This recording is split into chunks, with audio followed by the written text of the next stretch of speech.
Subscribe कीजिए हमारे channel को और बेल के बटन को दबाइए और लेटेस्ट न्यूज़ सबसे पहले पाइए।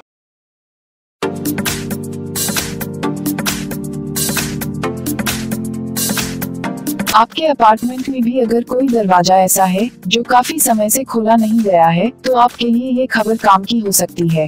पेरिस में 1939 में जब नाजियों ने अटैक किया था तब कई पारसी घर छोड़कर भाग गए थे। इनमें से ज्यादातर लोग बाहर ही सेटल हो गए और कभी लौटकर नहीं आए। सेकंड वर्ल्ड वॉर के बाद इन घरों के बारे में भुला ही दिया गया, लेकिन एक परिवार सालों बाद वापस पेरिस लौटा और जब घर का दरवाजा खुला तो सभी की आंखें खुली रह गई। कीमती सामानों से भरा था घर। पेरिस में रहने वाली मैडम डी फ्लोरियन ने जब नाजियों के डर से घर छोड़ा था तब वो मात्र 23 साल की थी। जान बचाने के लिए उन्होंने फ्रांस को अपना नया ठिकाना बना लिया था।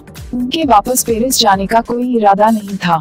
2010 में जब फ्लोरियन की मौत हुई तब उनके परिवार को पता चला कि पिछले 70 सालों से फ्लोरियन पेरिस के अपने घर का रेंट भर रही थी। फ्लोरियन की फैमिली ने सालों से बंद अपने घर के दरवाजे जब खोले तो सभी हैरान रह गए। घर के अंदर बेशकीमती चीजें जैसे पेंटिंग्स और उस दौर के सामान जिनकी कीमत अब लाखों करोड़ों में थी भरी हुई थी। फ्लोरियन का मेकअप किट अब विंटेज बन चुका था और क्रीम और पोशन से भरा था। इसके अलावा कई बेशकीमती पेंटिंग्स घर की दीवारों की शोभा बढ़ा रहे थे। फ्लोरियन की फैमिली ने अपने इस पुराने घर के कई सामान की नीलामी की। इनमें से एक पेंटिंग को 21 करोड़ से भी ज्यादा में बेचा गया।